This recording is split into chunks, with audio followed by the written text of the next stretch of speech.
اعوذ باللہ من الشیطان الرجیم بسم اللہ الرحمن الرحیم۔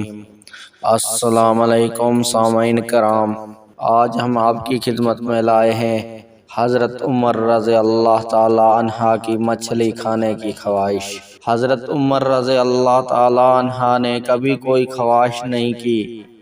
ایک دن مچھلی کھانے کو دل چاہا تو اپنے غلام یرفع سے اظہار فرمایا۔ یرفع آپ کا بڑا وفادار غلام تھا۔ ایک دن آپ نے فرمایا، یرفع آج مچھلی کھانے کو دل کرتا ہے، لیکن مسئلہ یہ ہے 8 میل دور جانا پڑے گا، دریا کے پاس مچھلی لینے، اور 8 میل واپس آنا پڑے گا مچھلی لے کے۔ پھر آپ نے فرمایا، رہنے دو، کھاتے ہی نہیں۔ ایک چھوٹی سی خواہش کے لیے اپنے آپ کو اتنی مشقت میں ڈالنا اچھا نہیں لگتا کہ 8 میل جانا اور 8 میل واپس آنا صرف میری مچھلی کے لیے۔ چھوڑو یرفع، اگر قریب سے ملتی تو اور بات تھی۔ غلام کہتا ہے، میں کئی سالوں سے آپ کا خادم تھا، لیکن کبھی آپ نے کوئی خواہش کی ہی نہیں تھی، پر آج جب خواہش کی ہے تو میں نے دل میں خیال کیا کہ حضرت عمر فاروق نے پہلی مرتبہ خواہش کی ہے اور میں پوری نہ کروں، ایسا کیسے ہو سکتا ہے؟ غلام کہتے ہیں، جناب عمر ظہر کی نماز پڑھنے گئے تو مجھے معلوم ہوا تھا کہ ان کے پاس کچھ مہمان آئے ہوئے ہیں، عصر ان کی وہیں ہو جائے گی۔ غلام کہتا ہے کہ میں نے حضرت عمر رضی اللہ تعالی عنہ کے پیچھے نماز پڑھی اور 2 رکعت سنت نماز پڑھ کر میں گھوڑے پر بیٹھا۔ عربی نسل کا گھوڑا تھا، دوڑا کر میں دریا پر پہنچ گیا۔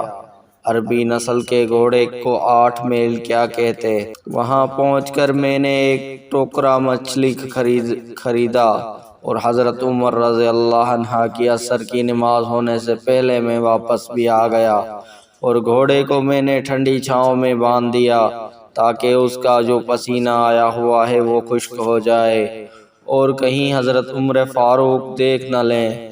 غلام کہتا ہے کہ گھوڑے کا پسینہ تو خشک ہو گیا، پر پسینے کی وجہ سے گرد غبار گھوڑے پر جم گیا تھا، جو واضح نظر آ رہا تھا کہ گھوڑا کہیں سفر پر گیا تھا۔ پھر میں نے سوچا کہ حضرت عمر فاروق دیکھ نہ لیں، پھر میں جلدی سے گھوڑے کو کنویں پر لے گیا اور اسے جلدی سے غسل کرایا اور اسے لا کر چھاؤں میں باندھ دیا۔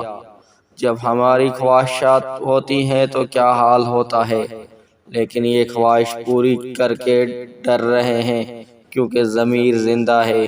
فرماتے ہیں، جب عصر کی نماز پڑھ کر حضرت عمر فاروق آئے، میں نے بھی نماز ان کے پیچھے پڑھی تھی۔ گھر آئے تو میں نے کہا، حضور اللہ نے آپ کی خواہش پوری کر دی ہے، مچھلی کا بندوبست ہو گیا ہے، اور بس تھوڑی دیر میں مچھلی پکا کے پیش کرتا ہوں۔ کہتا ہے، میں نے یہ لفظ کہے تو جناب عمر فاروق اٹھے اور گھوڑے کے پاس چلے گئے، گھوڑے کی پشت پہ ہاتھ پھیرا، اس کی ٹانگوں پہ ہاتھ پھیرا اور پھر اس کے کانوں کے پاس گئے اور گھوڑے کا پھر ایک کان اٹھایا اور کہنے لگے، یرفع تو نے سارا گھوڑا تو دھویا، لیکن کانوں کے پیچھے سے پسینہ صاف کرنا تجھے یاد ہی نہیں رہا، اور یہاں تو پانی ڈالنا بھول گیا۔ حضرت عمر گھٹنوں کے بل زمین پر بیٹھ گئے اور کہنے لگے، او یار یرفع، ادھر آ، تیری وفا میں مجھے کوئی شک نہیں ہے، اور میں کوئی زیادہ نیک آدمی بھی نہیں ہوں، کوئی پرہیزگار بھی نہیں ہوں، میں تو دعائیں مانگتا ہوں، اے اللہ میری نیکیاں اور برائیاں برابر کر کے مجھے معاف فرما دے۔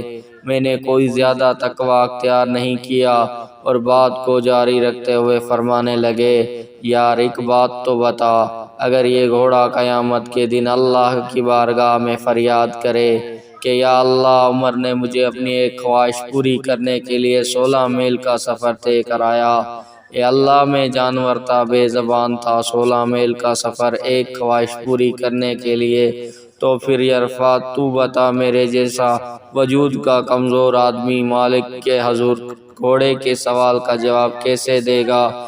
یرفع کہتا ہے، میں نے اپنے آپ کے فوت ہونے پر اتنا نہیں رویا تھا، یرفع کہتا ہے کہ میں اپنے باپ کے فوت ہونے پر اتنا نہیں رویا تھا جتنا آج رویا۔ میں تڑپ اٹھا کہ حضور یہ والی سوچ، یہاں تو لوگ اپنے ملازم کو نیچا دکھا کر اپنا افسر ہونا ظاہر کرتے ہیں۔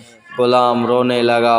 حضرت عمر فاروق کہنے لگے اب اس طرح کر، گھوڑے کو تھوڑا چارہ اضافی ڈال دے، اور یہ جو مچھلی لے کر آئے ہو اسے مدینے کے غریب گھروں میں تقسیم کر دو، اور انہیں یہ مچھلی دے کر کہنا تیری بخشش کی بھی دعا کریں اور عمر کی معافی کی بھی دعا کریں۔